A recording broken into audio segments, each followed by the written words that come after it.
Gaming's most reputable and allegedly Yakuza-tied company, Konami, has bestowed upon us their brand new series, Metal Gear Production Hotline #1, what they call their pilot episode.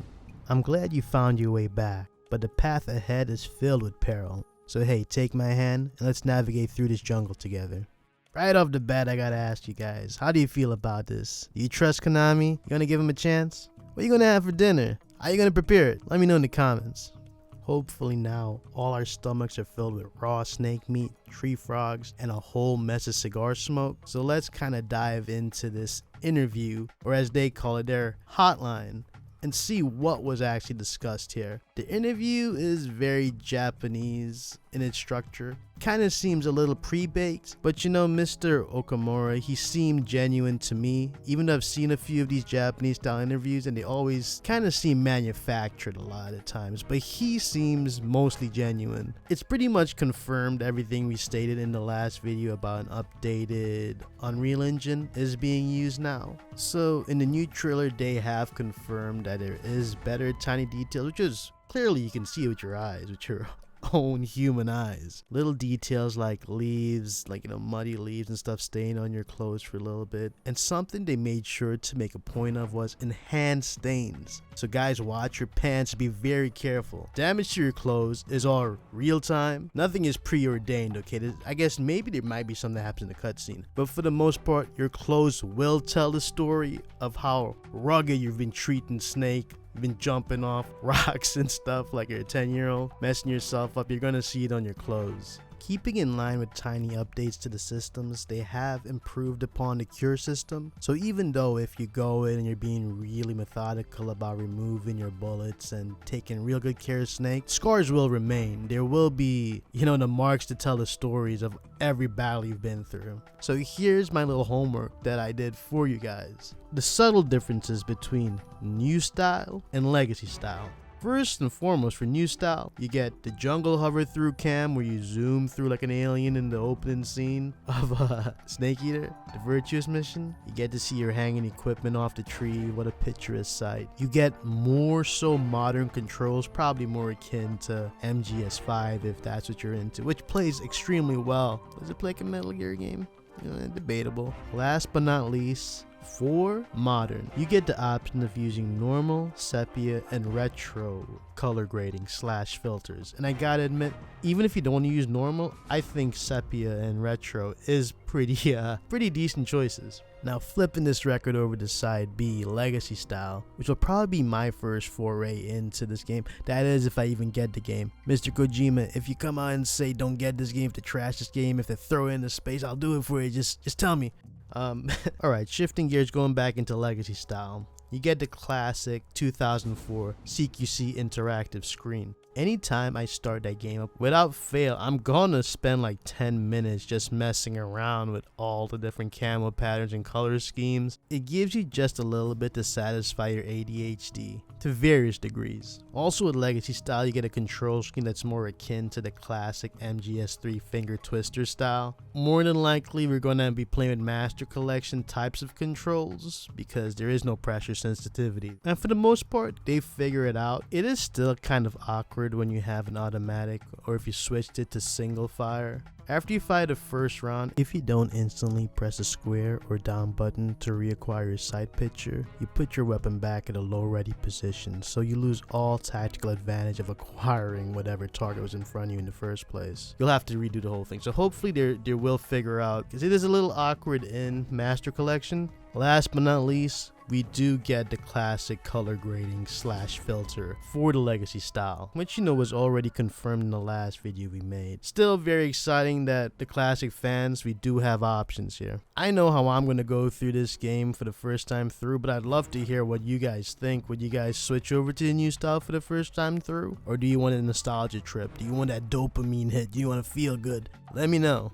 So closing out all the new details that was confirmed in this interview, one of the last big things that was touched on, they are still polishing the visuals. So little problems that we may have had in the other trailers that I have mentioned before, there is a chance they will work on it. So let's keep our fingers crossed that we will get the most perfect remake that's ever been made.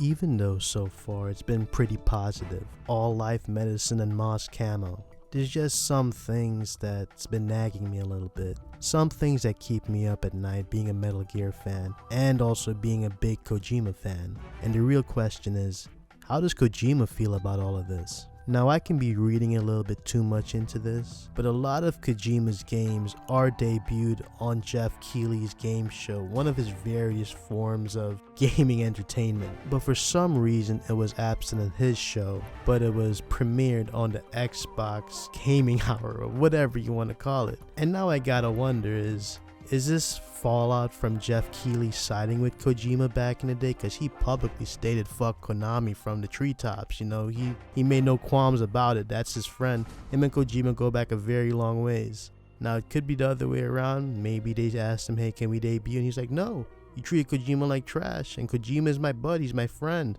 Of course not. Like I said, could be read into it and it could be nothing at all there. But it's a question I ask myself. How does Kojima feel about this whole situation? Has he moved on? Is he cool with it? Does he feel some kind of way? I'd really love to know what his insight is right now. Either way, as longtime Metal Gear fans, we gotta give the devil his due. He created a series and he really should have final say. Hopefully at some point he gives us his opinion and it's a positive one. Don't touch that dial. We're back with more Production Hotline, their pilot episode. And for the most part, I found it pretty entertaining. There was no negativity I took from this. You probably just spit out your gaming power energy drink. What do you mean there's no negative? Look, there is very much bizarre moments in this interview, but I'm not just ready right away to call it negative. For a couple of minutes, it seemed like the stream turned into an infomercial. We had like their king of merchandising come out to remind you about products. Konami's making stuff again and buy it right away. Look, I'm excited for that stuff too, but time and place. The other bit that was less bizarre and more surprising was their fan interaction section. They actually showed like pie charts of what people want and expected, fan statements and questions, and quite a bit of what I have to say is about this fan interaction section. Hopefully this is not a dog and pony show, and make your voice heard if this is true. Go to their surveys, go comment on videos, let them know what you think. Now a few of the comments on screen was pretty negative, and Mr. Noriaki Okamura, I gotta admit the dude becomes more endearing every day. He states he doesn't blame fans for their critical opinions, and if anything it's endearing to see such like loyalty to the series after it's been dormant for so long. Quote, I want to, first of all, assure everyone that we are listening. We pay attention to this feedback and we take it seriously, end quote. He's subtly telling us yes, he's aware of the fire that's under Konami and he's here to put it out. Getting to what I think was the most interesting part of this hotline, there was a fan question that indirectly asked about the possibility of Mr. Kojima returning. Okamura's response, personally, I'd like nothing better. He then surprisingly addressed Mr. Kojima by name, which I didn't expect Konami to have the balls to do, you know, but he did it. Quote, that would be the dream, but people have moved on to new things and new commitments, and that's just our current reality.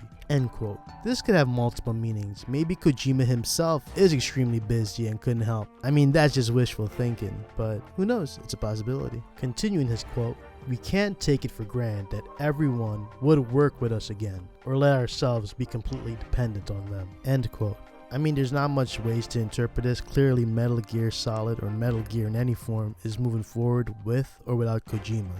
But I won't deny there's a fan deep down within me that says, maybe we'll get Kojima again, maybe. Maybe not. Longtime Kojima fans know how many times he said, this Metal Gear is my last. He seemed to have like a love-hate relationship. He loves the series, but he doesn't want to work on it forever, so maybe he needs his time away making Fizz and Death Stranding too. And maybe one day he'll come back. And let's all pray it's sooner rather than later. Fingers crossed.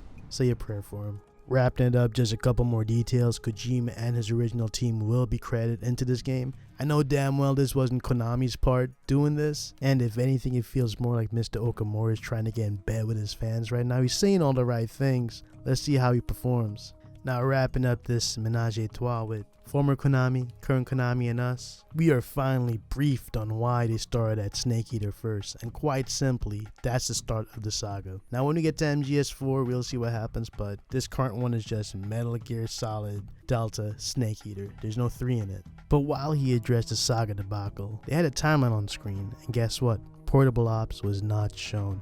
It looks like this Mr. Okamura guy's going places. Smart guy.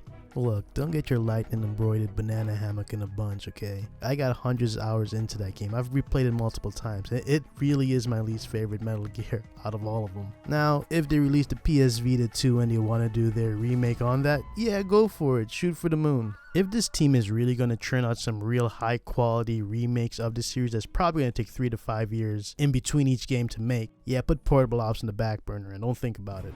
Well, here we are at the end of this show, and I could not have made it this far without you.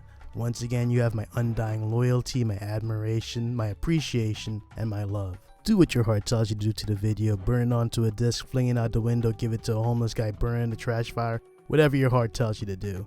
And please, have a good night, stay safe.